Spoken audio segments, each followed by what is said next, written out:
और तभी तो वंदे मातरम का अपमान कांग्रेस के लिए ना उगलते बन रहा है और ना ही निगलते। गृह मंत्री अमित शाह ने कांग्रेस के इस कारनामे पर उन्हें आड़े हाथों ले लिया है और कहा कि कांग्रेस में जरा सी भी शर्म बची है तो माफी मांगे देश की जनता से, बंकिम चंद्र से। सुनिए।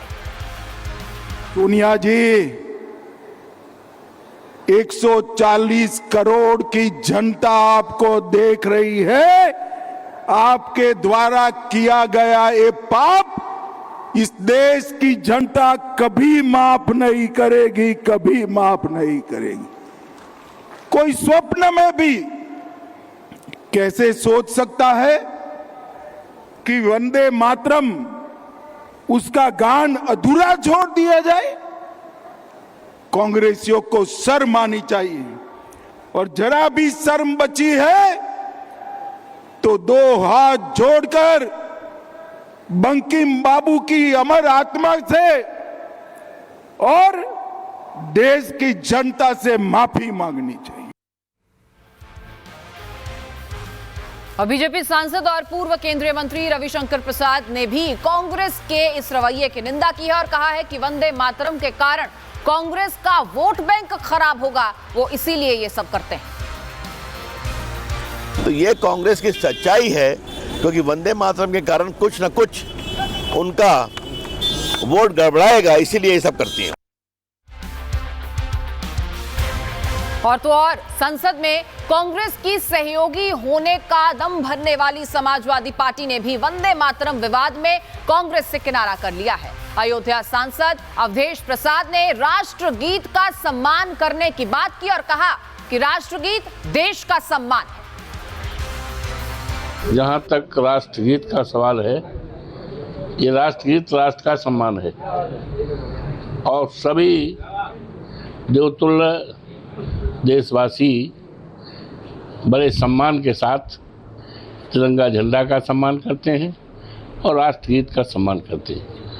अब कांग्रेस ने क्या किया, क्या नहीं किया, क्या कहा, हमें जानकारी नहीं है।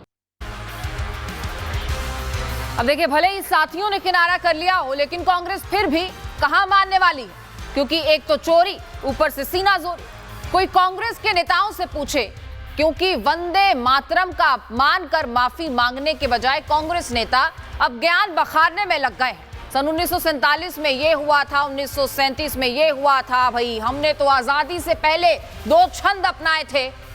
ऐसा ही कुछ ज्ञान दिया है कांग्रेस के राशिद अल्वी ने, जिनका कहना है कि कांग्रेस राष्ट्रीय गीत के केवल 2 छंद मानती है, यानी जिन्ना की मुस्लिम लीग के विरोध के चलते 2 छंद पर सहमत होने को लकीर के ये फकीर की तरह कांग्रेस के नेता इसे पीटते ही चले जा रहे हैं। जरा आप भी सुनिए अलवी साहब को। वहीं बीजेपी ने भी इसी जिन्ना वाली सोच को लेकर कांग्रेस पर पलटवार किया है और बीजेपी सांसद रजनीश अग्रवाल ने राष्ट्रगीत के इस अपमान को महापाप बताया है और कहा कि कांग्रेस की जिन्ना वाली मानसिकता है।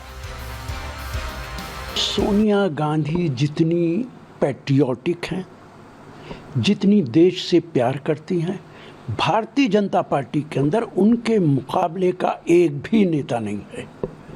इसलिए सोनिया गांधी पे उंगली उठाने से पहले बीजेपी को अपने गिरेबान में झांकना चाहिए कि 1947 से पहले उनकी ये राष्ट्रीयता, उनका पैट्रियोटिज्म कहाँ चला गया था। और वंदे मातरम के साथ में अचानक अनायास कुछ हुआ होता तो बात समझ में आती। ये आज का नहीं है। 1937 में 6 छंदों का वंदे मातरम 2 छंदों का कर डाला, केवल कारण एक, क्योंकि जिन्ना लगातार वंदे मातरम के विरोध में बोलना शुरू कर दिए थे। केवल कारण एक कि मुस्लिम की तुष्टीकरण की राजनीति पंडित जवाहरलाल नेहरू जी को करना थी। केवल कारण एक कि देश को विभाजन की तरफ ले जाने वाले थे, और वही कारण है कि वो बीज बोए गए, देश विभाजन को मजबूर हुआ। और वंदे मातरम का अपमान करने के बाद भी जरा भी गलती का बोध नहीं होना कांग्रेस को भारी पड़ सकता है। ऐसा इसीलिए क्योंकि केंद्रीय कृषि मंत्री शिवराज सिंह चौहान ने वंदे मातरम के अपमान को कानूनन अपराध बताया है और किसी को ऐसा नहीं करना चाहिए, यह भी कहा। आजादी की लड़ाई का मंत्र था वंदे मातरम। राष्ट्रभक्ति का पर्याय है वंदे मातरम, और अब तो कानून बन गया है। वंदे मातरम का अपमान कानूनन अपराध है। किसी को ऐसी धृष्टता नहीं करनी चाहिए। आखिर भारत माता की वंदना में किसको आपत्ति हो सकती है? भगवान सद्बुद्धि दे। जैसा कि केंद्रीय मंत्री शिवराज सिंह चौहान ने कहा कि वंदे मातरम का अपमान कानूनन अपराध है, शायद कांग्रेस के नेता ये भूल गए हैं, क्योंकि वंदे मातरम को लेकर हाल ही में संसद में कानून बना था, जिसके तहत अगर कोई भी वंदे मातरम का अपमान करता है तो उसके खिलाफ सख्त कार्रवाई हो सकती है। कार्रवाई क्या क्या हो सकती है ये भी आपको बताते हैं। वंदे मातरम के अपमान पर दरअसल सख्त नियम है। जानबूझकर गीत रोकने पर 3 साल तक जेल हो सकती है। व्यवधान डालने पर 3 साल तक जेल जाना पड़ सकता है, और दोबारा दोष सिद्ध होने पर कम से कम 1 साल जेल की सजा हो सकती है। जेल के साथ साथ जुर्माना भी लगाया जा सकता है। तो तमाम कानूनन अपराध जो हैं, वंदे मातरम को लेकर क्या क्या कानून बने हैं, किस तरीके से नियमावली है, ये आपको हमने बताया। लेकिन लगता है कि कांग्रेस के नेताओं को कोई कार्रवाई का डर नहीं है, तभी तो पहले वंदे मातरम का अपमान किया, और जैसे ही पीएम ने दिमागी नक्सलों से सावधान रहने को लेकर चेतावनी दी, तमाम दिमागी नक्सल बिलों से निकल आए।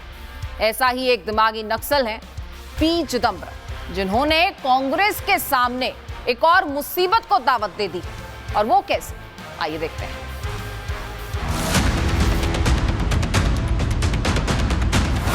ये दिमागी नक्सल मौके की तलाश में है।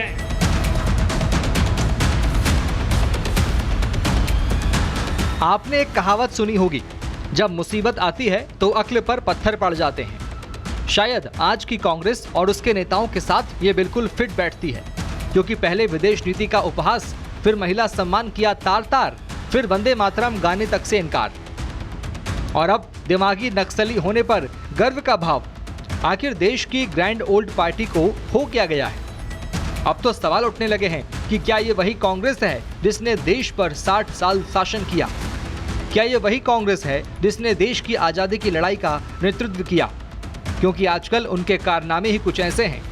क्योंकि कभी देश के गृह मंत्रालय की बागडोर संभालने वाले कांग्रेस के दिग्गज नेता पी चिदम्बरम के दिमाग पर नक्सलवादी शब्द इतना हावी हो गया कि उन्होंने खुद को दिमागी नक्सल तक कह दिया। चिदम्बरम ने तो बड़े गर्व के साथ खुद को दिमागी नक्सल कह दिया, मानो ऐसा कहने से उनकी छाती पर 4 मेडल लग जाएंगे। दरअसल 15 अगस्त के मौके पर लाल किले की प्राचीर से प्रधानमंत्री नरेंद्र मोदी ने दिमागी नक्सलवाद के खिलाफ करारा प्रहार किया था। प्रधानमंत्री का इशारा साफ था, नक्सली मानसिकता रखने वाली ताकतें अब भी मौजूद हैं, जो मौका पाकर समाज में अशांति और अराजकता फैलाना चाहती हैं। हथियारी नक्सल तो गए, लेकिन दिमागी नक्सल, ये दिमागी नक्सल मौके की तलाश में है। हिंसा अराजकता के वो रास्ते खोज रहे हैं, समाज को गलत राह पर घसीटने के लिए भांति भांति के दांव कर रहे हैं। इन दिमागी नक्सलियों को पहचानना होगा, इन दिमागी नक्सलियों को आइसोलेट करना होगा। पीएम मोदी के इशारे पर तो दिमागी नक्सल सोच वाले बिलबिलाने लगे और अपने बिलों से निकल आए। यानी प्रधानमंत्री ने जिस शब्द के जरिए देश को एक खतरे से सावधान किया, उसी शब्द को कांग्रेस के वरिष्ठ नेता ने गर्व का आभूषण समझकर गले में लटका लिया।